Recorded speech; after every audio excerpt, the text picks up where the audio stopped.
로마서 강의 네 번째 시간입니다. 지금까지 내용을 잠시 요약을 다시 한번 해드린다면, 사도 바울은 그 당시 보편적인 편지의 양식에서 벗어난 인사말로 로마 교회를 문안하지요.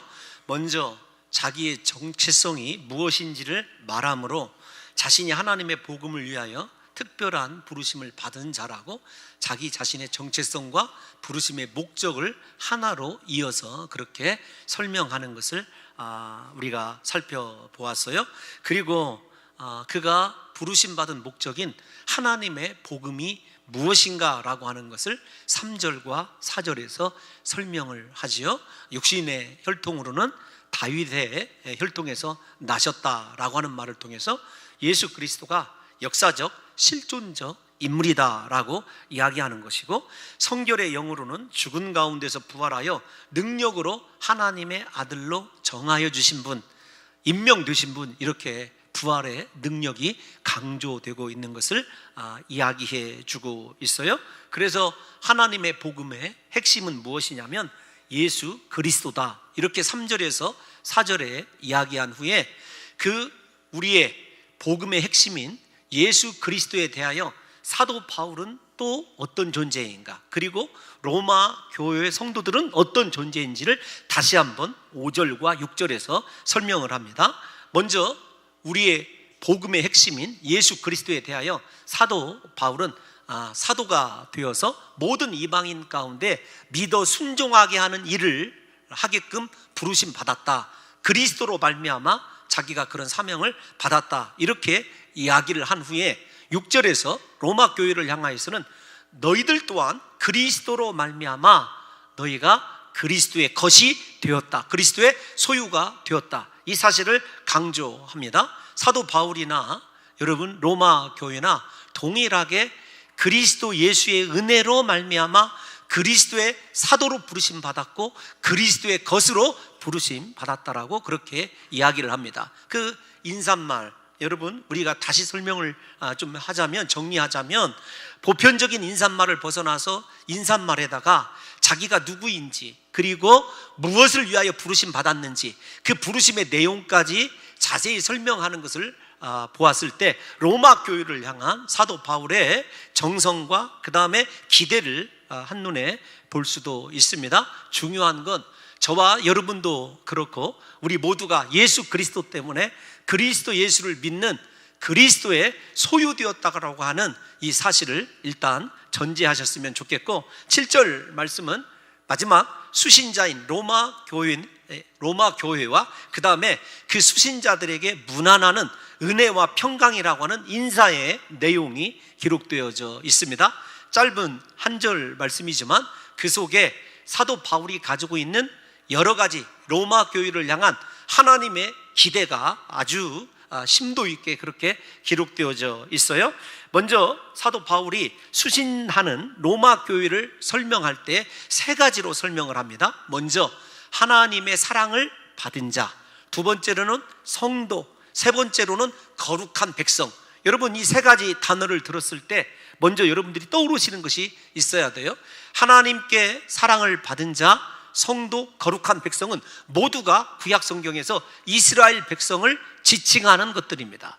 여러분 마지막 결론에서도 다시 말씀을 드리겠습니다만, 은혜와 평강이라고 하는 단어 또한 예수 그리스도를 통하여 이스라엘 백성들이 하나님께 구해야 될, 이스라엘 백성들을 사랑하는, 표현을 잘못 이해하면 조금 괴로워집니다만은 하나님의 언약적 의무가 무엇이냐면 이스라엘 백성들에게 은혜와 평강을 줘야 되는 거예요. 그러니까 우리가 읽은 짧은 한 절, 여러분 로마 교회를 향한 사도 바울의 문안은 전부가 다 하나님의 백성 내지는 이스라엘 백성들에게만 해당되는 단어를 열거하고 있어요.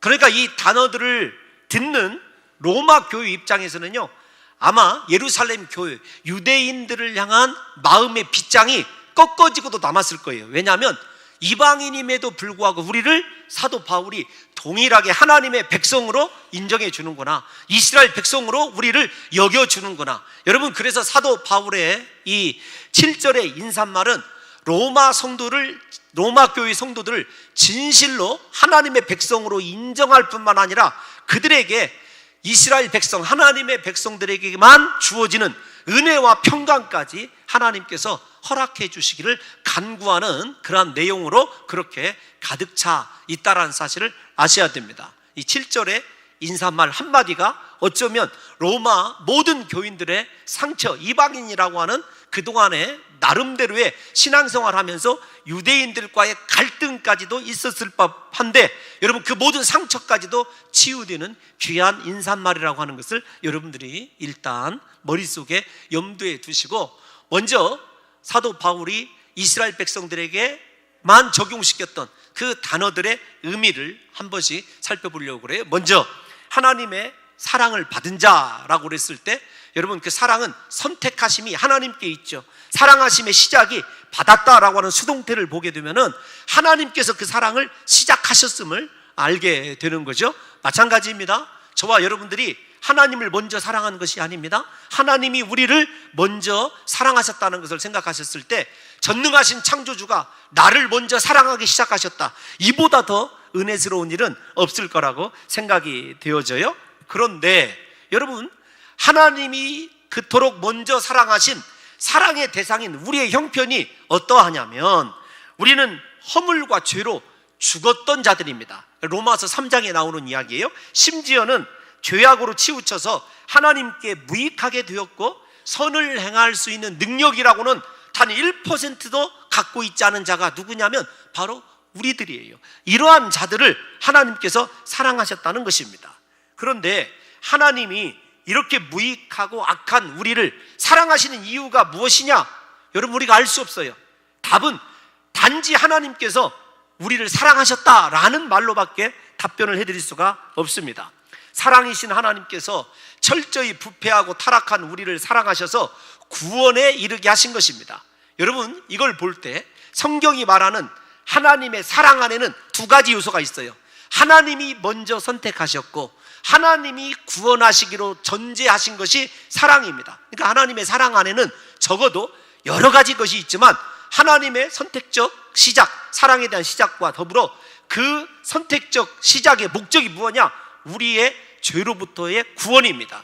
그러니까 여러분, 이 하나님의 사랑이 로마서 전체를 어떻게 특별히 우리가 단순하게 신학적으로 나누어 본다면 교리적인 부분, 로마서 8장까지 이야기합니다. 물론 11장까지이지만 로마서 8장까지 교리적인 논쟁을 했을 때 가장 우리의 구원의 핵심을 두는 것이 하나님의 사랑이거든요.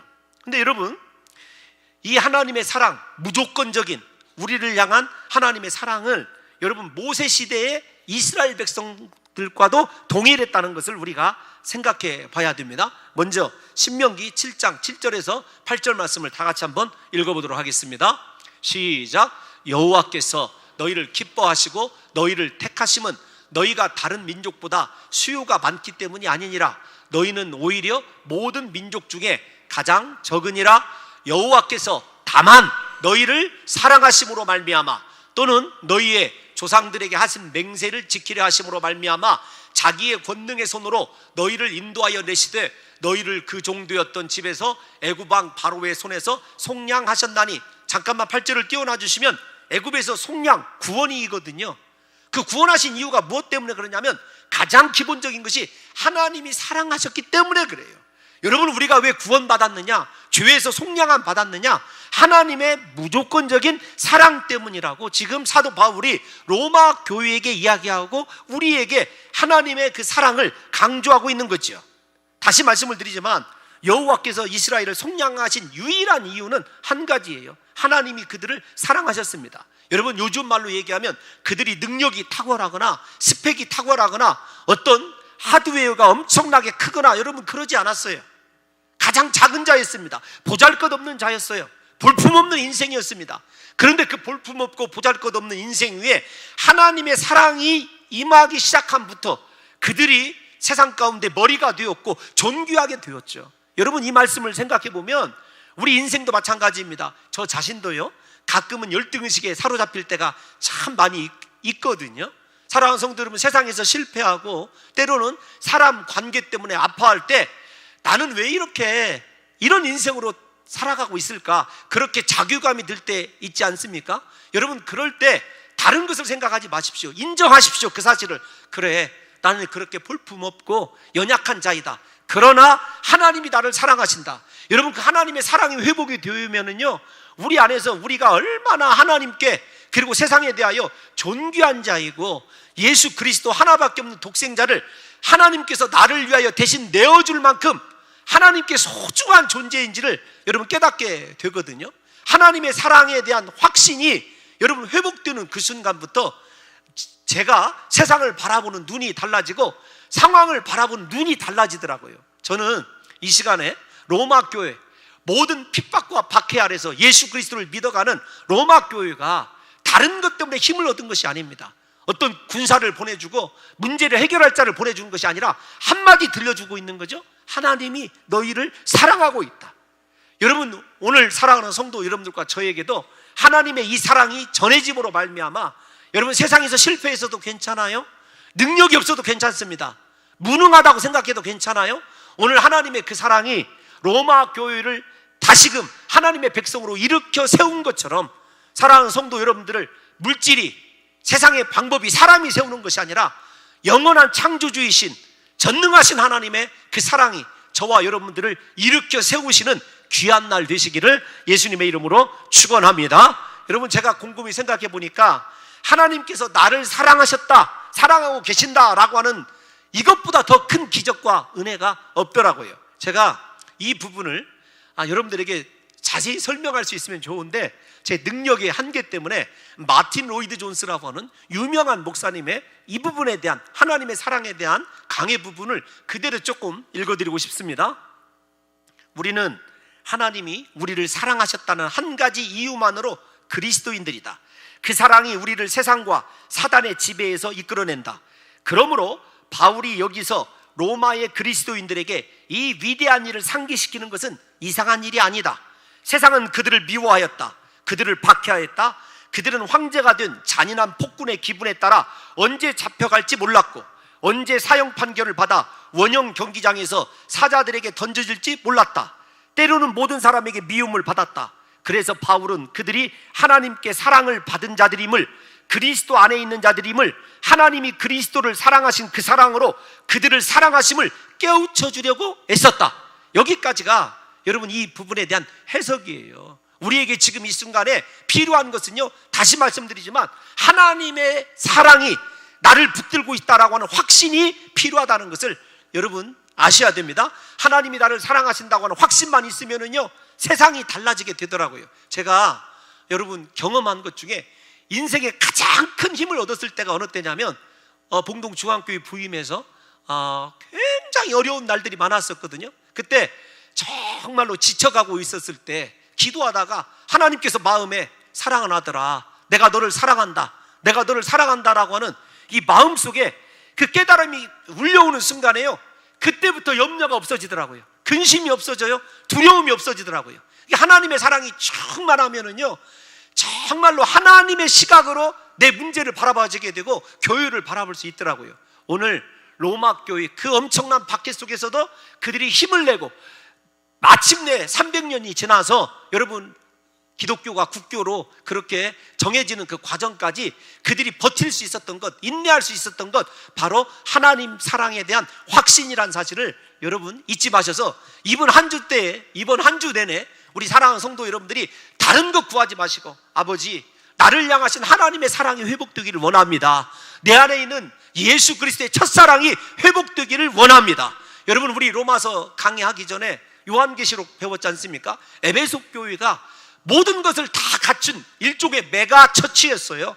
완벽한 교회였습니다. 그러나 그들이 버린 것이 무엇이냐면 그리스도와의 첫사랑이었어요. 그것 때문에 주님께서 그들을 책망하셨다는 것을 생각한다면 오늘 사랑의 회복이 우선임을 깨달으셔서 여러분들과 제가 하나님의 사랑이 회복됨으로 말미암아 세상을 바라보는 눈이 달라지시고 여러분을 바라보는 눈이 달라지시기를 예수님의 이름으로 축원합니다. 여러분, 마틴 로이드 존스가 그렇게 얘기했어요.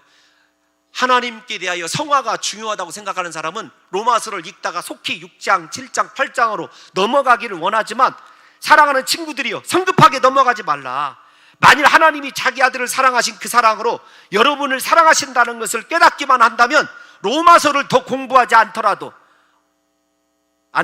어떤 상황에 관한 가장 중요한 가르침을 배운 셈이다, 이렇게 써놨어요. 여러분, 로마서를 더 이상 공부하지 않아도 되는 이유가 어디에 있냐면 하나님 사랑. 여러분 생각해 보십시오.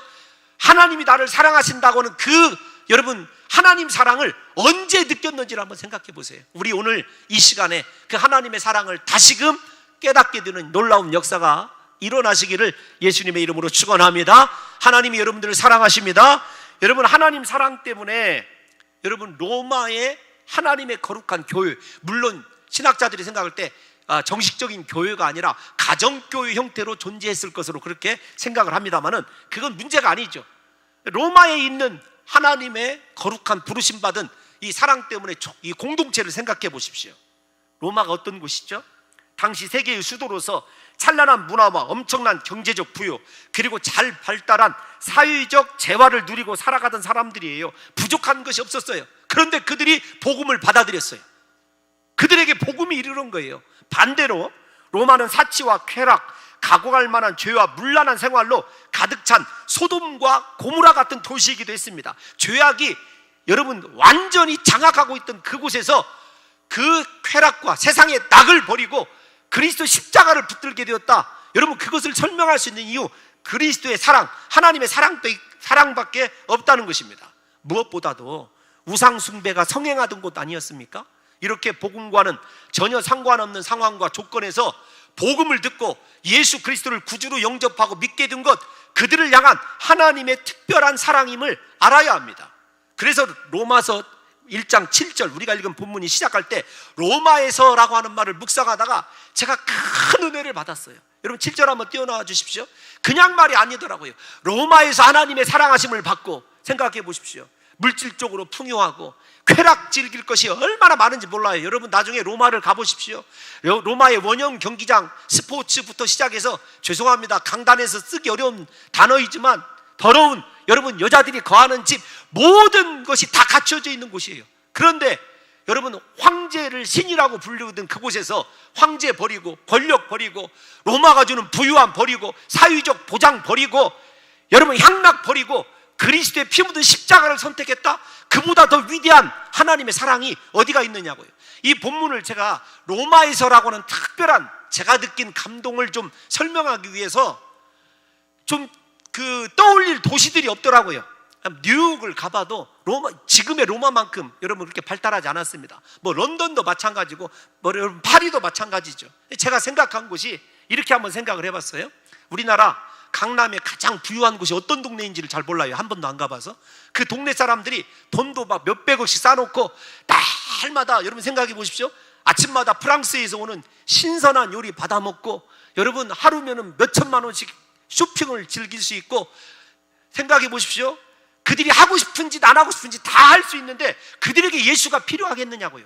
그런데 그 가운데 하나님이 사랑하는 한 사람이 있어서 그 사람이 예수 그리스도를 믿게 되었고 지금까지 세상의 모든 쾌락과 향락을 버리게 됐어요. 이보다 더 위대한 기적이 어디에 있느냐고요. 환장하건대. 여러분 이 말이 잘 여러분들에게 전달되어야, 로마에서라는 말이 여러분 이게 얼마나 이게 제가 느낀 이 감동과 좀 맞닿아야 되는데, 사랑하는 성도 여러분, 여러분 그 사람들뿐만 아니라 우리를 생각해 보세요. 나 같은 죄인이요 예수 그리스도를 믿게 된 것 은혜 중에 은혜 아닙니까? 그분이 나를 사랑하셨다는 것, 여러분 생각해 보십시오. 이보다 더 큰 기적이 어디에 있느냐고요. 무엇보다도 하나님의 이러한 사랑은 지금도 유효하고 미래에도 변함이 없을 것이라는 사실입니다. 예수님의 사랑은 유통기한이 없어요. 그래서 로마서가 사랑 이야기다 앞에서 제가 그렇게 말씀을 드렸는데, 적어도 교리 부분에서 로마서 8장 마지막 8장 39절 한번 읽어볼까요? 어떤 이야기로 끝나고 있는지 한번 보겠습니다. 로마서 8장 39절 시작. 높음이나 깊음이나 다른 어떤 피조물이라도 우리를 우리 주 그리스도 예수 안에 있는 하나님의 사랑에서 끊을 수 없으리라. 아멘. 로마서 8장의 마지막이요, 하나님의 사랑에서 끊을 것이 아무것도 없다라는 거예요. 하나님이 우리를 사랑하셨습니다. 그리고 이 사랑은 영원합니다. 왜냐하면요 하나님의 우리를 향한 사랑을 멈추게 할 수 있는 것이 아무것도 없다라고 성경이 그렇게 기록하고 있지 않습니까? 우리가 우리 자신을 지금 돌아보십시오. 심각한 죄악에 빠져 있고 예수님보다 세상을 더 사랑하고 말씀보다 자기 자신을 더 여러분 사랑하는 우리를 예수님께서는 버리시지 아니하시고 끝까지 사랑한다는 거죠. 여러분, 이 로마서 이야기가 하나님의 사랑으로 시작해서 교리 부분이 하나님의 사랑으로 끝난다는 말씀을 묵상하다가 참 여러분, 저는 은혜를 많이 받았어요. 이 7절 한 절 가지고 은혜를 많이 받았어요. 왜 그러냐면 앞에서 말씀드린 대로 새 힘을 얻게 하는 거 하나님의 사랑이거든요. 그런데 목회자로서 여러분, 대부분 여러분들이 그렇게 생각하지 않을지 모르겠지만 신앙적 좌절을 경험할 때도 많이 있습니다. 너 가르친 대로 살지 못하는구나. 여러분, 이럴 때 혹은요 어떤 상황에 대했을 때 왜 이렇게 고난이 길어지는 걸까라고 생각하면 여러분 힘이 들기도 해요. 그럴 때마다 절망과 좌절에서 저를 세워주는 것 또한 하나님의 사랑입니다. 특히 예수님께서 마지막 만찬에서 자기 자신을 버릴 제자들에 대한 사랑의 말씀을 들려주시는 그 장면을 생각하면은요 눈물이 나도록 감사해요. 왜냐하면 예수님께서 자기 자신을 부인하고 팔아버릴 제자들을 사랑하실 때 끝까지 사랑하셨다고 하거든요. 우리 다 같이 요한복음 시간에 배웠지 않습니까? 요한복음 13장 1절 한번 다 같이 암송하겠습니다. 시작. 6월절 전에 예수께서 자기가 세상을 떠나 아버지께로 돌아가실 때가 이른 줄 아시고 세상에 있는 자기 사람들을 사랑하시되 끝까지 사랑하시니라. 아멘. 이것이 예수님의 사랑이에요. 여러분의 상황에, 여러분의 상태에 상관없이요 우리를 향한 예수님의 사랑은 결코 끝나지 않습니다. 멈춰지지 않습니다. 예수님은 끝까지 우리를 사랑하실 줄로 믿습니다.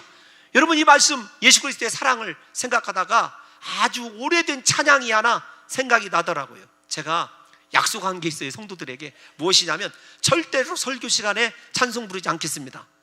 제가 음치이기 때문에 그렇게 약속을 드렸는데 그 가사가 무엇이냐면 왜 날 사랑하느냐예요. 사랑이 구주를 죽게 했네. 왜 날 사랑하나. 겸손히 십자가 지시었네. 왜 날 사랑하나. 왜 날 사랑하나. 왜 날 사랑하나. 왜 주님 칼보리 가야 했나. 왜 날 사랑하나. 그 손과 발 날 위해 찢기셨네. 왜 날 사랑하나. 고난을 당하여 구원했네. 왜 날 사랑하나. 왜 주님 칼보리 가야 했나. 왜 날 사랑하나. 내 대신 고통을 당하셨네. 왜 날 사랑하나. 죄 용서 받을 수 없었는데 왜 날 사랑하나. 왜 주님 칼보리 가야 했나. 왜 날 사랑하나. 여러분, 이 찬송을 흥얼거리게 되는데요 참 마음이 뜨거워지면서 얼마나 감동이 드는지 몰라요. 나 같은 것을 그토록 마음 아프게 하고 고집대로 행하고 하나님의 뜻과는 상관없이 행하는 나 같은 것을 버리시지 아니하시고 끝까지 사랑하시는 그 사랑이 여러분 내 능력이고 내게 주어진 하나님의 놀라운 그 어떤 기적보다도 위대한 기적이더라고요. 부디 우리 사랑하는 성도 여러분들과 제가 이번 한 주 살 때 하나님 이 사랑을 회복시켜 주옵소서 간구할 때마다 예수 그리스도의 사랑이 여러분들의 심령 속에 충만해지시기를 예수님의 이름으로 축원합니다. 여러분, 우리가 이 세상을 살아갈 때요 인생의 문제에 대해서 해답을 찾는 것이 중요한 것이 아니에요. 하나님의 사랑만 확신하게 되면은요 모든 것들은 다 그 사랑 안에서 해결되고 굴복하게 될 줄로 믿습니다. 두 번째로 우리가 살펴봐야 될 단어가 부르심이라는 단어이거든요. 부르심 입은 자라는 뜻인데 원래 부르심이라고 하는 단어는 사전적 의미는 이런 것이에요. 죄의 용서와 영생을 얻기 위하여 예수 그리스도를 믿고 영접하라는 하나님의 신실한 권고와 초청, 이런 뜻입니다. 너무 복잡하죠? 그런데 딱딱하고 복잡한 말씀인데 음미하면 음미할수록 하나님께서 나를 이렇게 사랑하셔서 부르셨구나 이렇게 얘기합니다. 하나님의 부르심은 우리를 향한 하나님의 사랑의 최초의 구체적 표현이에요. 하나님의 사랑이 우리에게 어떻게 표현되어 나타났느냐. 처음으로 우리를 부르셨어요. 예를 들면 이 부르심을 직접적으로 설명해 드리면 이런 것입니다. 아담이 범죄하고 숨었어요. 그럴 때 하나님께서 아담을 어떻게 하시죠? 그냥 말없이 찾아가셔서 건드시나요? 아니죠. 아담아, 아담아, 네가 어디 있느냐 이렇게 부르셔요. 여러분, 그 부르심을 통해서 아담은 수치와 치욕을 가리게 되는 가죽옷을 지어 입힘 당하게 되었고 살게 되었습니다. 하나님의 부르심이 아담의 죄를 가리워줬고 살게 했어요. 마찬가지입니다. 하나님께서 우리를 부르시는 거요, 첫 번째는요, 우리가 살게 되는 회복입니다. 다른데 우리 인생에 회복에 여러분 시작이 있는 것이 아니에요.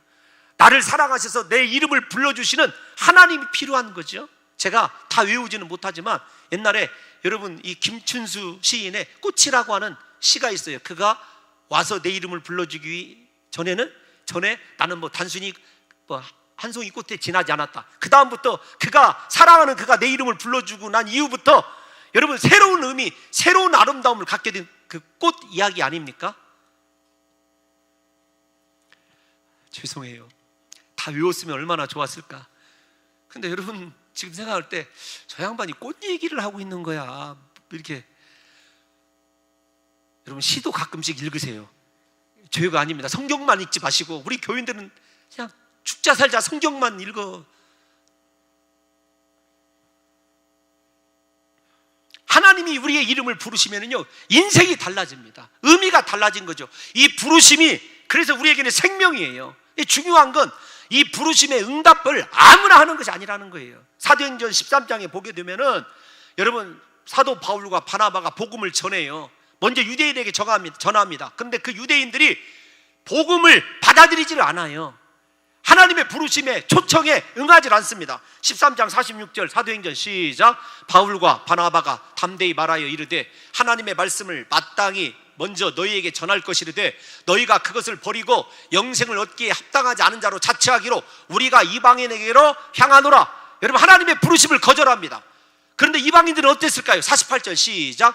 이방인들이 듣고 기뻐하여 하나님의 말씀을 찬송하며 영생을 주시기로 작정된 자는 다 믿더라.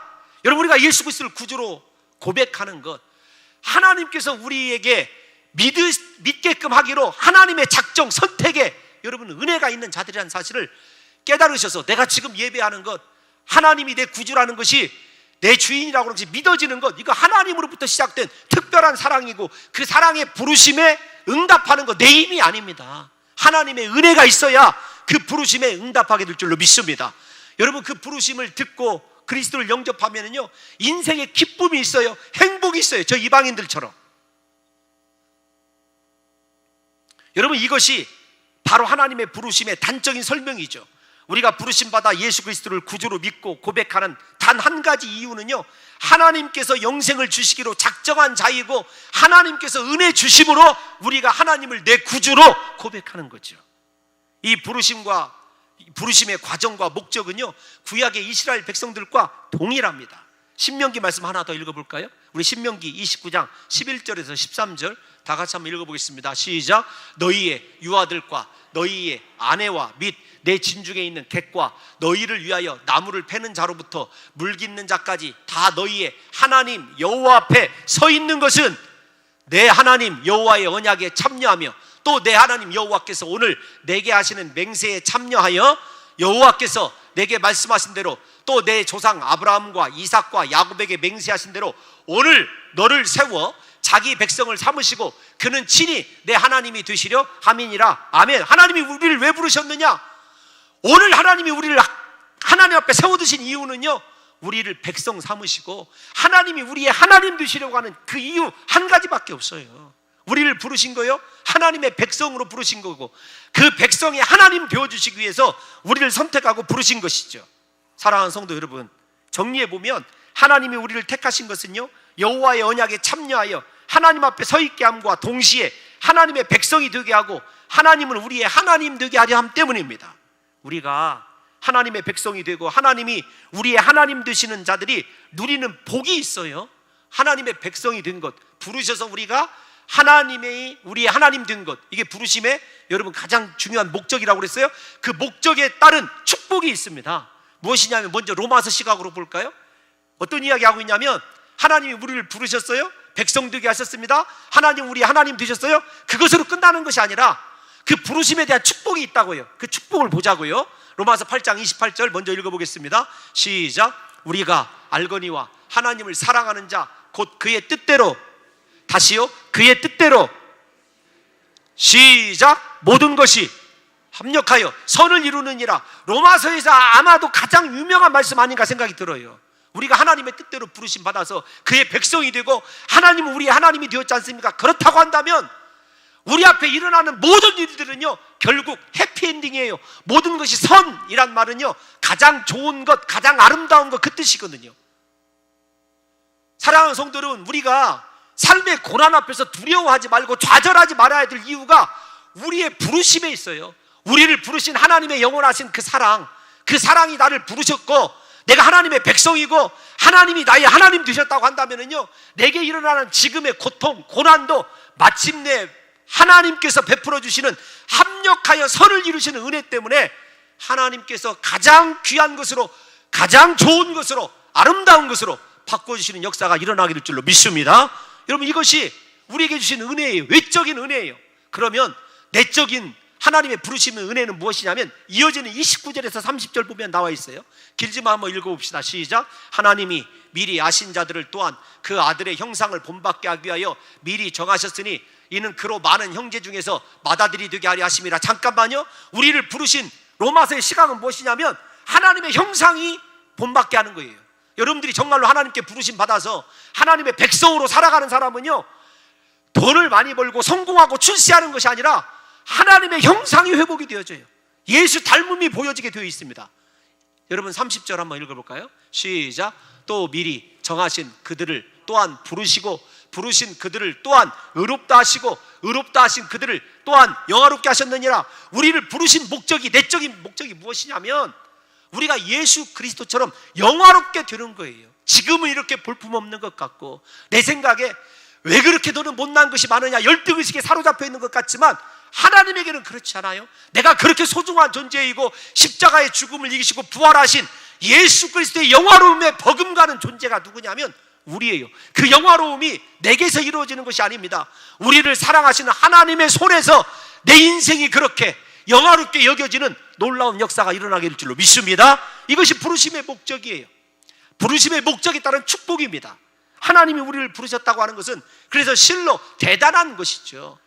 이제부터 하나님의 부르심에 하나님의 음성을 듣고 회복된 삶을 살아가는 성도 여러분들이요, 다시 강조합니다. 두려워하지 마십시오. 모든 것이 합력하여 선을 이루시는 은혜로 여러분의 일을 하나님이 주관하실 줄로 믿습니다. 여러분, 저와 여러분의 인생이 예수 그리스도처럼 하나님의 시각에 가장 존귀하고 영화롭게 변화되는 역사가 일어나게 될 줄로 믿습니다. 이 축복을 주님이 여러분 약속해 주셨어요. 뿐만 아닙니다. 우리에게 힘을 주시는 말씀이 또 있어요. 로마서 11장 29절 잘하는 말씀입니다. 시작. 하나님의 은사와 부르심에는 후회하심이 없느니라. 공동번역과 새번역을 읽어보면 하나님의 은사와 부르심에는 철회함이 결코 없느니라, 이렇게 얘기하고 있어요. 무슨 말입니까? 나 같은 죄인을 선택하신 그 주님의 여러분 선택은요 절대로 변개함이 없습니다. 하나님이 우리를 사랑하신 거요 후회하지 않는 줄로 믿습니다. 여러분 생각해 보십시오.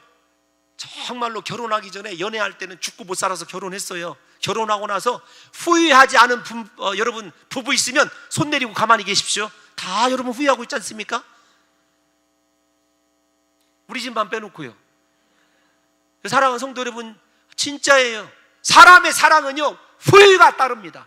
변개하죠. 자기에게 조금만 잘해주면 사랑해, 조금만 서운하면은요 왼수 그런 철천지 왼수가 어디가 있습니까? 특별히 예수 믿는 사람들 한번 서운해서 딱 틀어지면은요 주님 나라 가는 날까지 못 풀고 가더라고요. 여러분 그러지 마세요. 하나님은요 우리를 사랑하시되 이렇게 후회함 없이 철회함 없이 우리를 끝까지 사랑하셨다고 한다면, 우리를 영화롭게 하시고 우리의 모든 것이 그렇게 선한 것을 이룰 것이라고 확신한다면 이제부터 나를 부르신 그분의 뜻대로 남은 생에 하나님이 원하시는 거룩한 형상을 회복하셔서 내 안에서 예수 그리스도의 사랑으로 모든 세상을 대하면서 살아가시는 귀한 성도들이 되시기를 예수님의 이름으로 축원합니다. 여러분, 그렇다고 한다면 하나님께서 우리를 부르신 마지막 부르셨다. 여러분 성도, 거룩한 백성으로 부르신 성도라는 의미 중첩되어서 얘기해지는데, 우리에게 이 성도라는 의미, 거룩한 백성이라고 하는 의미가 무엇이냐라고 하는 거죠. 여러분 이걸 한 번만 더 살펴보려고 하는 이유는, 성도는요 부르심 받은 사람으로서 성도답게 성화된 거룩한 삶을 살아가면서 그 삶의 방향이 언제나 하나님의 거룩하신 뜻을 이루는 헌신의 초점이 맞춰져 있는 사람이에요. 거룩한 백성, 성도는요 하나님의 거룩하신 뜻에 내 인생의 방향을 맞추고 그 뜻이 이루어지도록 헌신하는 사람이 여러분 성도요 거룩한 백성입니다. 마치 사도 바울이 1절에서 자기에 대하여 하나님의 복음을 위하여 택정함을 입었으니 택정함의 이유를 분명히 얘기하고 있지 않습니까? 나는 복음 때문이다. 마찬가지예요. 하나님이 우리를 부르셨다고 한다면, 우리를 성도 되게 하셨다면, 우리를 거룩한 백성이 되게 하셨다면 내 인생의 방향이요 하나님의 선하신 뜻에 맞춰져 있어야 돼요. 내가 진짜 거듭난 사람이라고 한다면요 내 뜻을 구하며 살아가지 않아요. 뜻이 하늘에서 이루어진 것처럼 땅에서도 이루어지이다, 이렇게 간구하며 살아갑니다. 그러니까 시선이 누구에게 고정되어 있냐면, 내가 성도예요, 거룩한 백성이에요, 그러면 하나님께, 나를 부르신 내 인생의 주인 하나님께 시선이 맞춰져 있어요. 여러분 지금 바라보고 살아가는 것이 무엇입니까? 조금 더 큰 집, 조금 더 많은 돈, 조금 더 좋은 차, 조금 더 출세, 조금 더 성공, 조금 더 유명함? 여러분 그거 신앙이 아니고 성도의 삶이 아니고 거룩한 부르심에 합당한 삶이 아니라는 사실을 아셔야 돼요. 중요한 것은 하나님께서 우리를 부르셨을 때 그 부르심은 앞에서 뭐라고 얘기했습니까? 살게 하는 것, 회복이 전제되어 있어요. 그런데 그것으로 끝나는 것이 아닙니다. 하나님께서 우리에게 요구하시는 소명이 있어요. 하나님께 시선을 맞추고 살아가라고 하는 시선이 다 다릅니다만 있습니다. 그걸 조금 설명해 드리려고 그래요. 예를 들면 하나님이 아브라함을 부르셨어요. 아브라함아, 내가 너에게 지시할 땅으로 가라. 부르셨어요. 그랬을 때 아브라함에게 부르신 것으로 끝냈느냐? 그렇지 않아요. 너로 말미암아 세계 모든 민족이 복을 받을 것이다. 그에게 사명이 있습니다. 이 말이 이해가 가시지 않으시거든 이 로마서를 기록하고 있는 사도 바울을 생각해 보십시오. 다메섹 도상에서 사울아 사울아 네가 어찌하여 나를 핍박하느냐? 그렇게 해서 사도 바울이 예수 그리스도를 인정하고 믿는 데서 그쳤습니까? 아닙니다. 모든 이방인들을 내게로 돌아와라니 그 일을 네가 해야 하리라. 하나님이 사명을 주셨거든요. 여기까지도 이해가 안 가시거든 제자들을 부르신 예수님을 생각해 보세요. 예수님께서 갈릴리 바다에서 제자들을 부르셨어요. 콜링하셨어요. 그랬을 때 제자들에게 뭐라고 말씀하셨죠? 나를 따라오너라. 내가 너희로 하여금 사람을 낚는 어부가 되게 하리라. 이제 부르심 받기 이전에 고기를 잡는 어부의 삶은 끝났어요. 이제부터는 사람을 낚는 어부의 새로운 사명이 주어진 거죠. 여러분 우리에게도 마찬가지입니다. 하나님이 나를 사랑하셔서 나 같은 자를 변함없이 사랑하신 이유는요 단순히 살게 하고 회복시키고 천국 백성 삼았다 그걸로 끝나지 않아요. 하나님께 내 눈을 맞추고 하나님의 뜻, 그 뜻이 이루어지기를 헌신하는 하나님의 거룩한 사명자로 저와 여러분들이 서야 된다는 사실입니다. 이 부분을 제가 조금 어렵지만 읽었던 주석 가운데서 여러분들이 그대로 읽어드리려고 그래요. 로버트 할데인이 쓴 주석에 보게 되면 신자들이 하나님께 사랑을 받고 부르심을 받아 성도가 되는 과정에 대해서 이렇게 정의했어요. 그들은 부르심을 받았기 때문에 성도들이며 하나님께 사랑을 받았기 때문에 부르심을 받았다. 즉 그들이 성도인 것은 선택받은 원인이 아니라 결과이다. 선택을 받았기 때문에 성도들, 즉 하나님께 구별된 사람이 되었고 구별된 목적이 있다. 여러분 그 목적이 무엇이냐면 에베소서 1장 4절을 보면 이런 말씀이 있어요. 에베소서 1장 4절을 보면 이렇게 되어 있습니다. 우리 한번 읽어보겠습니다. 시작. 곧 창세전에 그리스도 안에서 우리를 택하사 우리로 사랑 안에서 그 앞에 흠이 없게 하시려고. 하나님이 우리를 부르신 최초의 목적, 아니 최종의 목적은 뭐냐면 하나님 앞에서 언제나 거룩하고 흠이 없는 거예요. 저 말씀이 예수 그리스도께서 산상수훈에도 나와요. 우리 다 같이 마태복음 5장 48절 암송하겠습니다. 시작. 너희도 온전하라. 여러분들에게 여러 차례 말씀드린 대로 제 평생의 목표관이 저 말씀입니다. 저 말씀 읽다가 성경을 덮었어요. 어떻게 온전할 수 있단 말인가? 절벽이 커다란 넘지 못할 절벽이 나타나더라고요. 하나님이 우리에게 요구하시는 것, 물론 성령의 능력으로 되어집니다만 그 과정을 얘기하려고 하는 것이 아니라, 사랑하는 성도 여러분들이요, 하나님이 우리를 부르신 거예요. 그분 앞에서 거룩하고 흠이 없고 온전한 삶을 하나님이 우리에게 요구하시는 거예요. 그래서 진정한 믿음은요, 삶이 온전한 것을 얘기해요. 로마서가 그것 간의 갈등 아닙니까? 믿음과 순종, 믿음과 행함에 관한 문제 아니에요?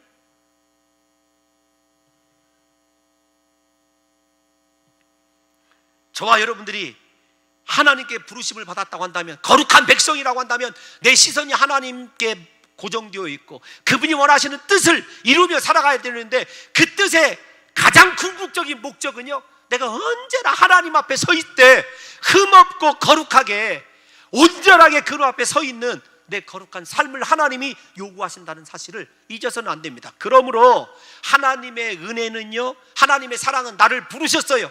그것으로 끝나는 게 아니라 그 부르심에 대한 우리의 합당한 의무가 있어요. 그 의무가 무엇이냐면 하나님께 모든 걸 맡겨두고 그분 앞에서 거룩하고 흠이 없는 하나님의 거룩한 백성다운 성도다운 삶이, 여러분 진짜 내 믿음이 믿음이라고 한다면 하나님이 원하시는 그 말씀대로 그 뜻대로 순종하며 살아가는 삶이 수반되어야 한다는 거죠. 마지막으로 사도 바울이 은혜와 평강을 얘기하죠. 3분만 더 할 거예요. 은혜와 평강을 얘기합니다. 그런데 여러분, 이 은혜라고 하는 말이 로마서에 22번 정도 나타나요. 집에 가서 한번 세워보세요. 22번 정도 나타나는데 이 은혜라고 하는 바구니에다가 사도 바울은 하나님의 구원이라고 하는 큰 사상을 담아요. 인간의 공로로 구원받는 것이 아니다, 하나님의 은혜로 구원받는다 했을 때 이 은혜를 담습니다. 우리가 사실 그렇죠. 하나님의 은혜가 아니면 어떻게 우리가 예수 그리스도를 영접할 수 있었겠습니까? 하나님의 은혜가 아니면 어떻게 우리 안에서 행하시는 중생의 사역을 우리가 경험할 수 있었겠느냐고요. 우리가 하나님의 은혜 아니면은요, 하나님의 자녀가 될 수 없었죠. 죄악으로 말미암아 영원한 형벌을 받게 되었을 거예요. 그러나 하나님의 은혜로 말미암아 우리의 죄를 대신해서 심판을 받고 부활하신 예수 그리스도께서 우리를 다스리시는 그 하나님의 다스림을, 그리스도의 다스림을 경험하며 살아가고 있는 것, 하나님의 은혜의 본질 아니겠습니까? 그래서 성경에서 은혜는 하나님이 죄인을 값없이 의롭다 하심을 강조하는데 평강은 그렇지 않아요. 평강은 무엇이냐면 그리스도 안에서 유대인과 이방인이 화해하는 것을 강조하는데 로마서에서 더 많이 쓰여요. 이방인과 유대인의 화해에 있어요. 그런데 사실은 그 이방인과 유대인의 화해에 앞서서 평강을 얘기할 때 여러분, 하나님과 나와의, 죄인된 나와의 화해를 강조해요. 그래서 로마서 5장 1절에 의하면 이렇게 얘기합니다. 시작. 그러므로 우리가 믿음으로 의롭다 하심을 받았으니 우리 주 예수 그리스도로 말미암아 하나님과 화평을 누리자. 너 그리스도의 은혜로 예수를 믿게 되었느냐? 하나님과 화평을 누려야 된다는 거예요. 여러분, 이게 화평이 평강이란 말이에요. 그러니까 평강은, 은혜는 우리의 구원받음과 밀접하게 관련이 있고 평강은 우리의 삶과 밀접하게 관련이 있는데, 우리의 삶이 어떤 거냐면 하나님 안에서, 이게 중요한 거예요. 하나님 안에서도 하나님과 마음껏 소통하고 있느냐, 그리고 그 하나님의 사랑으로 다른 사람을 사랑함으로 화목하고 있느냐. 여러분, 이 두 가지 평강 생각해 보십시오. 교회에서 사역하다가 마음이 틀어진 사람이 있으면 교회 오는 게 불편할까요? 불편하지 않을까요? 불편합니다. 은혜 절대로 못 받아요. 우리에게요, 화목하는 것보다 중요한 것 없습니다. 평화를 누리는 것보다 중요한 것이 없어요. 그런데 여러분, 이 은혜와 평강은 언제나 사도 바울이 쌍으로 사용하는 단어인 줄 아시죠? 이 은혜와 평강은요, 하나님께서, 제가 이렇게 말씀을 드렸어요. 하나님께서 무조건적인 사랑으로 우리를 그분의 거룩한 백성으로 삼았어요. 우리의 의무는 그분의 형상을 회복하고 거룩한 삶, 믿음에 합당한 삶을 살아가는 것이 우리의 의무라고 한다면, 그렇게 언약을 맺은, 제가 적절한 표현인지는 모르지만 우리를 사랑하셔서 부르신 하나님의 의무가 있어요.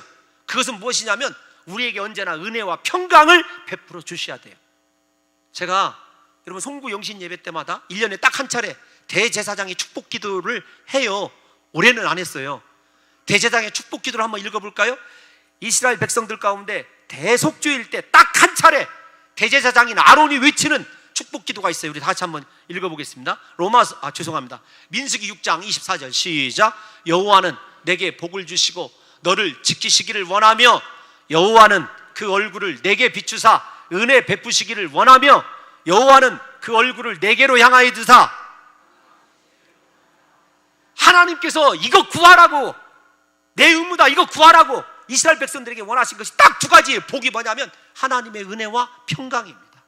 여호와는 그 얼굴을 너에게로 향하여 드사 은혜 베푸시기를 원하며, 여호와는 그 얼굴을 내게로 향하여 드사 평강 주시기를 원하노라. 은혜와 평강이거든요. 그러므로 지금 로마에 있는 성도들이 바로 하나님의 거룩한 백성이요, 은혜와 평강으로 영원토록 하나님 안에서 소통할 뿐만 아니라 하나님과 영적인 깊은 교제를 이루게 된 사람이라는 것이죠. 생각해 보십시오. 여러분, 평강이란 단어가 어떤 뜻이냐면 풍랑이는 바다에서 잠을 주무시는 예수 그리스도예요. 그리스도가 하나님이 있기 때문에, 하나님 안에 계시기 때문에요, 하나님과 화목하고 있기 때문에 풍랑이 일어도 두려움이 없는 거예요. 여러분들이 정말로 하나님이 주시는 은혜가 있고 그분이 주시는 평강이 있다고 한다면요, 인생에 어떤 풍랑이 일어나도 고요할 수 있고, 여러분 평안할 수 있고, 하나님께 감사할 수 있고, 요동하지 않는다는 것이죠.